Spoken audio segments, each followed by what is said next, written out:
नमस्कार दोस्तों, अथर्व एजुकेटर के इस YouTube प्लेटफॉर्म पर एक बार पुनः आपका स्वागत है। दोस्तों, यूपी ट्रिपल एससी की तरफ से एक बहुत ही बड़ी खुशखबरी आ चुकी है। बहुप्रतीक्षित वीडियो री एग्जाम की डेट भी आ चुकी है और संभवतः आप सभी को वो डेट पता भी चल चुकी होगी। दोस्तों, व्यूज के लिए मैं कोई वीडियो ऐसे बनाता नहीं कि मैं आप लेकर के आ जाऊं कि डेट की इस दिन ऐसा ऐसा एग्जाम है, पर आप सभी को पता चल चुकी है कि जुलाई के अंतिम सप्ताह में वीडियो का री एग्जाम होना है 26 जुलाई और 27 जुलाई को। तो अब आप तैयारी में जुट जाइए। दोस्तों, अथर्व एजुकेटर आपके साथ इस तैयारी में कंधे से कंधा मिला करके खड़ा है। अब आप तो बस तैयारी में जुट जाइए। जितना ज्यादा रिवीजन करते हैं उतना रिवीजन कीजिए। दोस्तों, 50 नंबर की जीके आनी है, जिसमें से मान के चलिए कि अगर हम यूपी जीके की बात करें तो 10 से 11 क्वेश्चन केवल यूपी जीके के होंगे दोस्तों, और इतने ही क्वेश्चन करंट अफेयर के होंगे। यानी अगर आप यूपी जीके और करंट अफेयर इन दो पोर्शंस को अच्छे से कर लेते हैं तो आपका लगभग आधा सिलेबस निपट जाता है। दोस्तों, साथ ही आधुनिक भारत के इतिहास से 5-6 प्रश्न आने की पूरी संभावना है। क्लासेस तो हम सभी टॉपिक्स पर लेकर के आएंगे, जीके के सभी टॉपिक्स को हम इस चैनल से कवर कराएंगे, पर यूपी जीके के सबसे पहले हमारा प्रयास है कि यूपी जीके को जल्दी से जल्दी खत्म किया जाए। दोस्तों, तो यूपी जीके की जितनी भी किताबें मार्केट में अभी अवेलेबल हैं वो सभी मैंने अपने पास कलेक्ट कर ली हैं। दोस्तों, मेरे स्टडी टेबल पे वे सभी पुस्तकें मौजूद हैं। जो भी पुस्तकें मार्केट में नहीं आएंगी वो भी मैं ले लूंगा, और जितने भी प्रश्न उसमें यूपी जीके के दिए हुए हैं जो एग्जाम में आ चुके हैं या जिनकी एग्जाम में आने की प्रबल संभावना है, वे सभी प्रश्न मैं आपके सामने इन क्लासेस के माध्यम से लेकर के आऊंगा। फटाफट सीरीज का नाम है दोस्तों, यानी जल्दी जल्दी हम इन प्रश्नों पर डिस्कशन करेंगे। बहुत ज्यादा लंबा समय व्यतीत नहीं करेंगे क्योंकि यूपी जीके वैसे भी फैक्चुअल सब्जेक्ट है। समझने का कार्यक्रम यहां पर कम है, रटने का कार्यक्रम ज्यादा। यानी जितने आंकड़े, जितना डाटा, जितनी इंफॉर्मेशन आप तक पहुंचाई जा सकती है प्रश्नों के माध्यम से पहुंचाऊंगा, नोट कराऊंगा, लेकिन ज्यादा से ज्यादा हर चीज पर मैं प्रश्न बना करके आपके सामने रखूंगा, या जो प्रश्न आ चुके हैं वो प्रश्न आपके सामने लेकर के आऊंगा। दोस्तों, आसान प्रश्न भी होंगे, टफ प्रश्न भी होंगे, मॉडरेट प्रश्न भी होंगे, हर तरह के प्रश्नों का मिश्रण होगा। तो चलिए सेशन प्रारंभ करता हूं, पर उससे पहले यदि चैनल पर पहली बार आए हैं और अभी तक आपने चैनल को सब्सक्राइब नहीं किया है तो प्लीज चैनल सब्सक्राइब कीजिए, और यदि सेशन पसंद आए तो वीडियो को लाइक भी कीजिएगा। और यदि यूपी ट्रिपल एस की वीडियो री एग्जाम की तैयारी कर रहे हैं, सीरियस हैं, तो नीचे एक घंटी का आकार का बेल आइकन का बटन दिया हुआ है दोस्तों, उसे जरूर दबा दीजिए ताकि जब भी मैं कोई वीडियो डालूं तो तुरंत आपके पास समय रहते उसका नोटिफिकेशन पहुंच सके और आप उसका फायदा उठा सकें। चलिए प्रारंभ करता हूं आज का सेशन, और आज का पहला प्रश्न है, उत्तर प्रदेश सरकार ने किस ऐतिहासिक स्मारक से जुड़वा मछली का राज चिन्ह अंगीकार किया है? देखिए, अगर उत्तर प्रदेश की राज चिन्ह की बात करें तो एक व्रत है और उस व्रत में तीर धनुष है, तीर धनुष है, साथ ही उसमें गंगा और यमुना का प्रतीक चिन्ह है, गंगा एवं यमुना नदी का प्रतीक चिन्ह है, और दो जुड़वा मछली हैं, दो जुड़वा मछली हैं। यदि बात करें तीर धनुष की तो यह भगवान राम का प्रतीक है, गंगा जमुना, गंगा जमुनी तहजीब का प्रतीक है, और ये जो जुड़वा मछली का चिन्ह है ये अवध की सत्ता के स्मारक के रूप में लिया गया है, अवध के राज चिन्ह से ये अंगीकार किया गया है। और किस ऐतिहासिक स्मारक का ये राज चिन्ह है? तो ये रूमी दरवाजे से जुड़ा हुआ है, लखनऊ में स्थित है ये रूमी दरवाजा, जिसका निर्माण आपसे पूछ ले कि इसका निर्माण किसने करवाया था, तो इसका निर्माण करवाया था दोस्तों आसफुद्दौला ने, अवध के नवाब आसफुद्दौला। आसफुद्दौला के बारे में एक पंक्ति फेमस है, जिसे न दे मौला उसे दे आसफुद्दौला। तो आसफुद्दौला ने ही इस रूमी दरवाजे का निर्माण करवाया था। अगर आपसे कभी पूछ ले कि ये जो मछली है ये कौन सी मछली है, इसका वैज्ञानिक नाम क्या है, इस मछली का वैज्ञानिक नाम क्या है, तो ध्यान रखिएगा, इस मछली का वैज्ञानिक नाम है चितला नोटो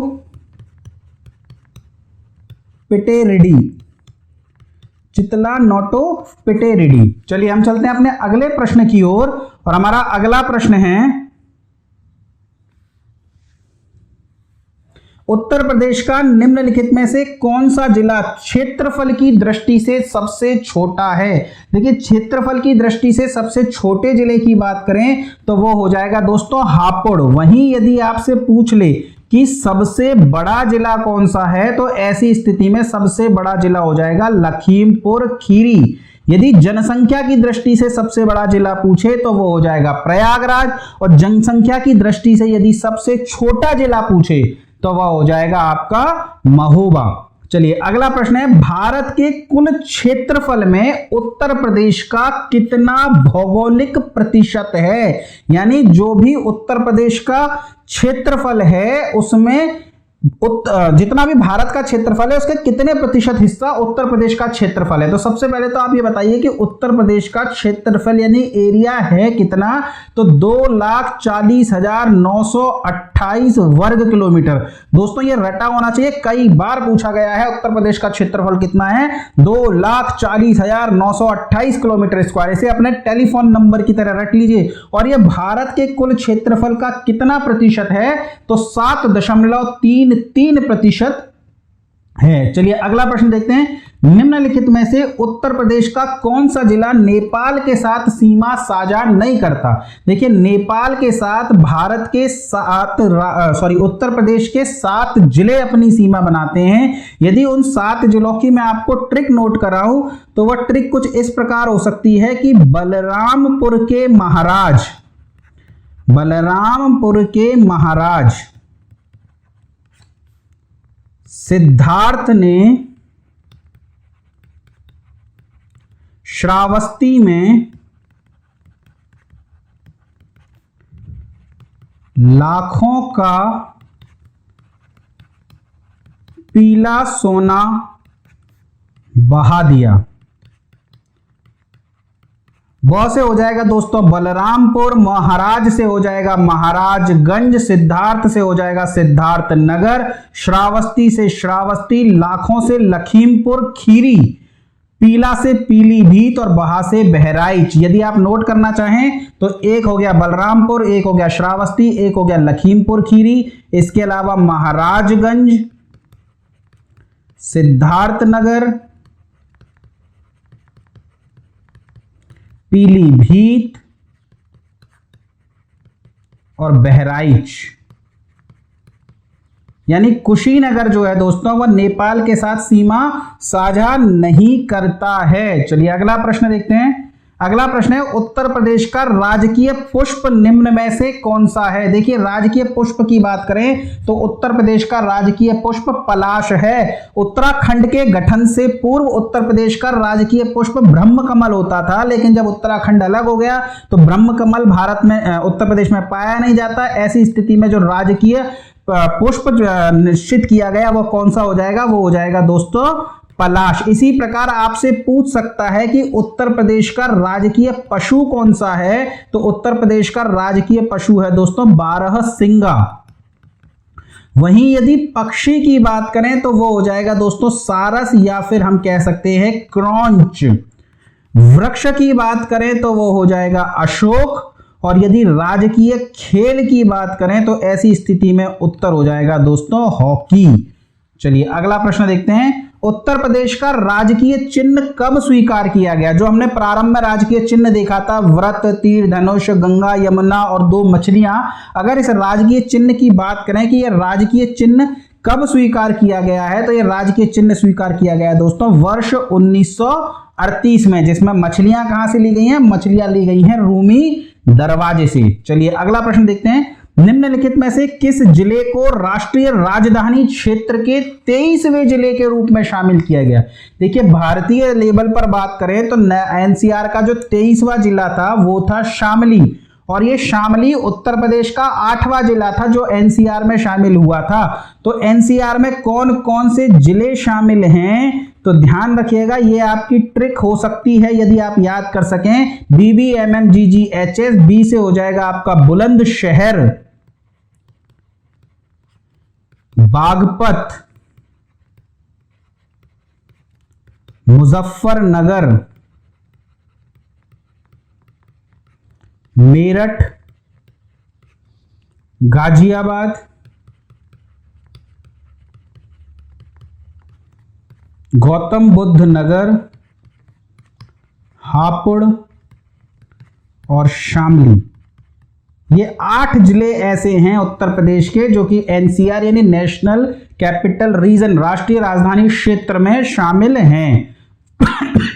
उत्तर प्रदेश के सबसे कम क्षेत्रफल वाले और सबसे अधिक क्षेत्रफल वाले जिले क्रमशः हैं। तो देखिए हम चर्चा कर चुके हैं, सबसे अधिक क्षेत्रफल वाला जिला है लखीमपुर खीरी और सबसे कम क्षेत्रफल वाला जिला है हापुड़।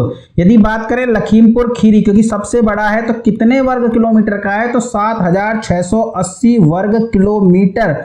वहीं यदि हापुड़ का आपसे पूछ ले तो 660 किलोमीटर स्क्वायर यानी 660 वर्ग किलोमीटर। चलिए अगला प्रश्न है, निम्नलिखित में से कौन सा राज्य उत्तर प्रदेश का सीमावर्ती राज्य है। तो देखिए उत्तर प्रदेश के साथ में 8 राज्य सीमा बनाते हैं, वहीं एक केंद्र शासित प्रदेश और एक जो है आपका फॉरेन कंट्री यानी विदेशी देश सीमा बनाता है। यदि पूछें वो विदेशी देश जो भारत के उत्तर प्रदेश के साथ सीमा बनाता है वो कौन सा है, तो वो है नेपाल। देखिए उत्तराखंड के गठन से पूर्व 2 देश सीमा बनाते थे, एक था नेपाल और एक था चीन। पर वर्तमान में चीन का जो तिब्बत क्षेत्र है वो केवल उत्तराखंड के साथ सीमा बनाता है, उत्तराखंड या उत्तर प्रदेश में से, उत्तर प्रदेश के साथ नहीं। तो अब उत्तर प्रदेश के साथ में केवल नेपाल सीमा बनाता है। वहीं यदि आपसे पूछ ले वो यूटी कौन सा है, तो वो केंद्र शासित प्रदेश हो जाएगा आपका दिल्ली। वहीं यदि राज्यों की बात करें तो एक राज्य आपका राजस्थान हो जाएगा, राजस्थान के साथ साथ हिमाचल प्रदेश हो जाता है, उत्तराखंड हो जाता है, हरियाणा हो जाता है आपका, बिहार है, झारखंड है, छत्तीसगढ़ है, मध्य प्रदेश है और राजस्थान है। ये 8 राज्य 1 2 3 4 5 6 7 8 और एक केंद्र शासित प्रदेश दिल्ली और नेपाल उत्तर प्रदेश के साथ सीमा बनाते हैं। चलिए निम्नलिखित में से कौन सा देश भारतीय राज्य उत्तर प्रदेश से सीमाएं साझा करता है, तो वह कौन सा हो जाएगा, नेपाल। उत्तर प्रदेश के 7 जिले नेपाल के साथ अपनी सीमा बनाते हैं, वे 7 जिले हमने पढ़ लिए हैं। चलिए अगला है, उत्तर प्रदेश के निम्नलिखित जनपदों में से कौन उत्तराखंड के साथ सीमा साझा करता है, सहारनपुर, मेरठ, बागपत या सोनभद्र। तो दोस्तों अगर उत्तराखंड की बात करें तो उत्तराखंड के साथ में सहारनपुर सीमा बनाता है, रामपुर सीमा बनाता है, बिजनौर सीमा बनाता है, मुरादाबाद सीमा बनाता है, पीलीभीत बनाता है, बरेली बनाता है, मुजफ्फरनगर।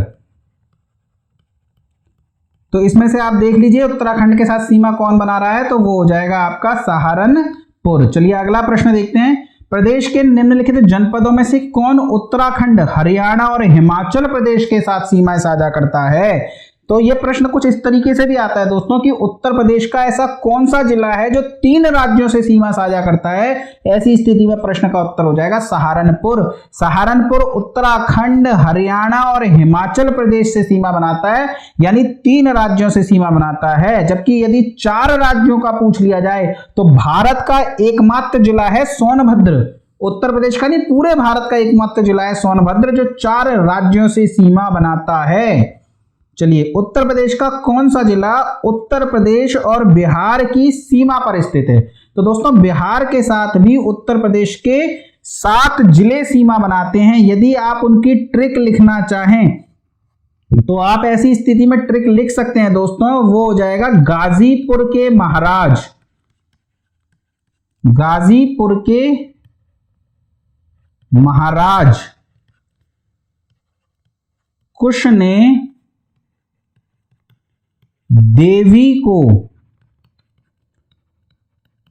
सोने व चांदी की बाली दी। तो ऐसी स्थिति में दोस्तों गाजीपुर से हो जाएगा गाजीपुर। चलिए मैं यहां लिख देता हूं, गाजीपुर, महाराजगंज, कुशीनगर, देवरिया, सोनभद्र, चंदौली एवं बलिया। तो ये 7 जिले ऐसे हो जाएंगे दोस्तों जो उत्तर प्रदेश के साथ सीमा बनाते हैं। गाजीपुर, महाराजगंज, कुशीनगर, देवरिया, सोनभद्र, चंदौली और बलिया। तो इसमें प्रश्न का उत्तर क्या हो जाएगा? प्रश्न का उत्तर हो जाएगा दोस्तों बलिया। चलिए अगला प्रश्न देखते हैं। उत्तर प्रदेश का निम्नलिखित में से कौन सा जिला इस राज्य के अन्य जिलों से घिरा हुआ है? सहारनपुर, देवरिया, हरदोई या ललितपुर? दोस्तों ये प्रश्न पूछना चाह रहा है कि उत्तर प्रदेश का ऐसा कौन सा जिला है जो किसी भी राज्य के साथ में सीमा नहीं बनाता। तो सहारनपुर तो दोस्तों 3 राज्यों के साथ सीमा बनाता है, तो ये तो इस प्रश्न का उत्तर हो नहीं सकता। देवरिया जो है बिहार के साथ सीमा बनाता है, तो वो भी इस प्रश्न का उत्तर नहीं हो सकता। जबकि ललितपुर तो 3 ओर से मध्य प्रदेश से घिरा हुआ है। प्रश्न पूछा जाता है 3 ओर से मध्य प्रदेश से कौन सा जिला घिरा हुआ है, तो वो हो जाएगा ललितपुर। यानी ये भी सीमा नहीं, ऐसा नहीं है जो कि स्थल अवरुद्ध हो। तो ऐसी स्थिति में प्रश्न का उत्तर क्या हो जाएगा? प्रश्न का उत्तर हो जाएगा दोस्तों हरदोई। तो चलिए प्रश्न का उत्तर क्या है? हरदोई। चलिए अगला प्रश्न देखते हैं। प्रदेश का निम्न में से कौन सा जिला मध्य प्रदेश के साथ सीमा साझा नहीं करता है? तो उत्तर प्रदेश सबसे लंबी सीमा बनाता है मध्य प्रदेश के साथ में। उत्तर प्रदेश के 11 जिले मध्य प्रदेश से सीमा बनाते हैं दोस्तों। कौन कौन से हो जाएंगे वो 11 जिले? तो उसमें से एक हो जाएगा आगरा, एक है आपका दोस्तों इटावा, साथ ही एक है जालौन, झांसी, ललितपुर, महोबा, बांदा, चित्रकूट, सोनभद्र,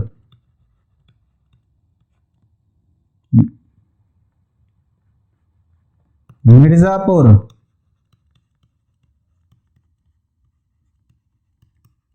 प्रयागराज। तो इसमें से जो है दोस्तों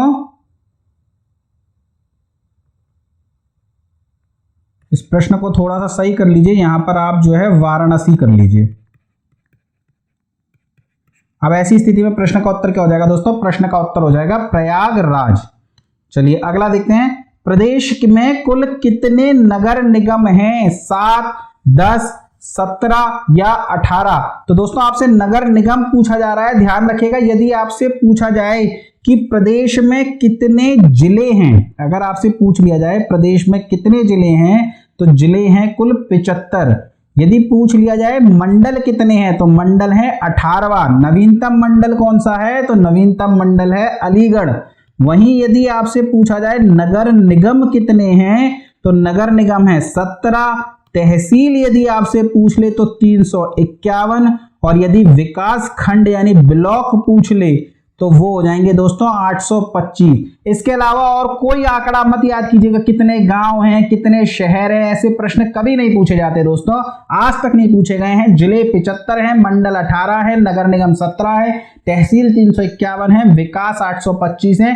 बस इतना आंकड़ा आप याद रख लीजिएगा, प्रश्न का उत्तर हो जाएगा 17। चलिए आगे चलते हैं। उत्तर प्रदेश राज्य का क्षेत्रफल की दृष्टि से भारत में कौन सा स्थान है? तो यदि बात करें जनसंख्या की दृष्टि से कौन सा है, तो जनसंख्या की दृष्टि से तो पहला स्थान है। यानी भारत की जो सबसे ज्यादा जनसंख्या किसी राज्य की है तो वो उत्तर प्रदेश की है। जबकि यदि क्षेत्रफल की दृष्टि से बात करें तो क्षेत्रफल की दृष्टि से है चौथा स्थान। सबसे बड़ा जिला राज्य कौन सा है भारत का, तो वो हो जाएगा दोस्तों राजस्थान।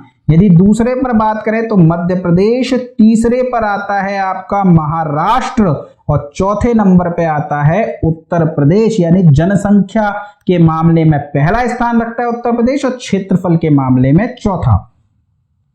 उत्तर प्रदेश का सबसे पूर्वी शहर कौन सा है? दोस्तों ये शहर नहीं, वास्तव में ये जिला पूछना चाह रहा है। उत्तर प्रदेश का सबसे पूर्वी जिला कौन सा है, तो उत्तर प्रदेश का सबसे पूर्वी जिला हो जाएगा बलिया। यदि आपसे पूछे उत्तर प्रदेश का सबसे पूर्वी जिला कौन सा है, तो ऐसी स्थिति में उत्तर हो जाएगा बलिया। यदि पूछे सबसे उत्तरी जिला कौन सा है, तो ऐसी स्थिति में प्रश्न का उत्तर हो जाएगा सहारनपुर। यदि सबसे पश्चिमी जिला पूछे तो ऐसी स्थिति में उत्तर हो जाएगा शामली। और यदि सबसे दक्षिणी जिला पूछे दोस्तों, तो ऐसी स्थिति में उत्तर हो जाएगा सोनभद्र। तो प्रश्न का उत्तर क्या हो जाएगा? प्रश्न का उत्तर हो जाएगा बलिया। चलिए अगला प्रश्न देखते हैं। सोनभद्र जिले को स्पर्श करती हैं 2 राज्य की सीमाएं, 3 राज्य की सीमाएं, 4 राज्य की सीमाएं या 5 राज्यों की सीमाएं। तो भारत का एकमात्र जिला है जो 4 राज्य की सीमा स्पर्श करता है, वो है दोस्तों सोनभद्र। यदि पूछूं वे 4 राज्य कौन कौन से हैं, तो एक हो जाएगा बिहार, एक हो जाएगा दोस्तों आपका झारखंड, एक हो जाएगा आपका छत्तीसगढ़ और एक हो जाएगा आपका कौन सा, मध्य प्रदेश। तो ये जो है दोस्तों आपके 4 राज्य हैं। वहीं 3 राज्यों से सीमा बनाता है ललितपुर, 3 राज्यों के साथ सीमा बनाता है ललितपुर, ललितपुर नहीं, सहारनपुर किसके साथ में, तो हिमाचल प्रदेश के साथ में, उत्तराखंड के साथ में और हरियाणा के साथ में। ललितपुर तो 3 ओर से मध्य प्रदेश से घिरा हुआ जिला है, 3 ओर से मध्य प्रदेश से घिरा है और 1 ओर से झांसी के साथ में अपनी सीमा बनाता है। चलिए उत्तर प्रदेश की सीमा रेखा भारत के कितने राज्यों से मिलती है, 6, 7, 8, 9। तो हम पहले ही पढ़ चुके हैं 8 राज्यों के साथ में उत्तर प्रदेश सीमा बनाता है। एक हो जाएगा आपका यूनियन टेरिटरी और एक हो जाएगा आपका फॉरेन कंट्री यानी कि नेपाल। तो प्रश्न का उत्तर 8 ही है। देखिए 9 मत कीजिएगा क्योंकि UPSSC ने अभी वीडियो का एग्जाम, लेखपाल का एग्जाम कंडक्ट कराया था और उसमें 8 को ही सही उत्तर माना है, 8 को उसने सही उत्तर माना है। तो ध्यान रखिएगा 8 राज्य, 1 केंद्र शासित प्रदेश और 1 हो जाएगा देश, और वो देश कौन सा है, नेपाल। चलिए प्रदेश की उत्तर से दक्षिण की चौड़ाई आपसे पूछ रहा है, उत्तर से दक्षिण तक प्रदेश की यदि चौड़ाई पूछी जाए कितने किलोमीटर चौड़ा है, तो चौड़ाई है दोस्तों 240 किलोमीटर। वहीं यदि पश्चिम से पूर्व यानी इसकी लंबाई यदि पूछ ली जाए कि इसकी लंबाई कितनी है दोस्तों, तो लंबाई है इसकी 650 किलोमीटर। चौड़ाई पूछ रहा है तो प्रश्न का उत्तर क्या हो जाएगा, प्रश्न का उत्तर हो जाएगा 240 किलोमीटर। चलिए अगला प्रश्न देखते हैं। 9 नवंबर 2000 को प्रदेश के कितने जिले काटकर उत्तराखंड राज्य का गठन किया गया, तो 9 नवंबर 2000 को उत्तर प्रदेश का विभाजन कर दिया गया, उत्तर प्रदेश का पुनर्गठन किया गया और उत्तर प्रदेश के 13 जिलों को काट करके उत्तराखंड राज्य को बना दिया गया। तो प्रदेश के कितने जिले काटे, प्रदेश के 13 जिले काट दिए गए। चलिए अगला प्रश्न है, निम्न में से किस वर्ष प्रदेश की राजकीय भाषा हिंदी को सभी कार्यालयों में अनिवार्य घोषित कर दिया गया। देखिए पहला प्रश्न तो यही बनता है कि हिंदी को राजकीय भाषा कब घोषित किया गया, हिंदी को राजकीय भाषा कब घोषित किया गया, तो राजकीय भाषा 1947 में घोषित कर दिया गया था, पर उसे सभी कार्यालयों में अनिवार्य नहीं किया गया। सभी कार्यालयों में इसे कब अनिवार्य किया गया अगर ये पूछ ले तो प्रश्न का उत्तर हो जाएगा 1968 में, यानी 26 जनवरी 1968 में इसे सभी कार्यालयों में अनिवार्य कर दिया गया। अगला प्रश्न है, उर्दू को प्रदेश की दूसरी राजकीय भाषा किस वर्ष घोषित किया गया। देखिए पहली राजकीय भाषा कौन सी, हिंदी, कब घोषित की गई, 1947 में। सभी कार्यालयों में कब अनिवार्य कर दिया गया, तो 1968 में, 1968 में। लेकिन उर्दू को दूसरी राजकीय भाषा कब बनाया गया, तो 1989 में, यानी 1989 में। ठीक है, चलिए अगला प्रश्न देखते हैं। 18वीं विधानसभा में निर्वाचित महिला सदस्यों की संख्या कितनी है। देखिए आप तो पहले ये बताइए कि विधानसभा में कितने सदस्य होते हैं, विधानसभा में कितने सदस्य होते हैं, साथ ही विधानसभा में कितनी सीटें आरक्षित हैं और एससी के लिए कितनी आरक्षित हैं और एसटी के लिए कितनी आरक्षित हैं। सबसे पहले तो इस प्रश्न का उत्तर दीजिए। देखिए अगर पूछे विधानसभा में कुल सीटें कितनी हैं तो प्रश्न का उत्तर हो जाएगा 403। अगर पूछ ले इसमें से आरक्षित कितनी है, केवल आरक्षित पूछा है, ना एससी दिया है ना एसटी दिया है, ऐसी स्थिति में प्रश्न का उत्तर हो जाएगा 86। अगर पूछ ले एससी के लिए कितनी आरक्षित हैं तो 84, और यदि पूछ ले एसटी के लिए कितनी आरक्षित हैं तो हो जाएगा 2। और ये 2 का तो नाम भी याद रख लीजिएगा, एक है दुद्दी और एक है ओबरा। तो दुद्दी और ओबरा 2 ऐसी विधानसभा सीटें जो एसटी के लिए आरक्षित हैं, एससी के लिए 84 आरक्षित हैं,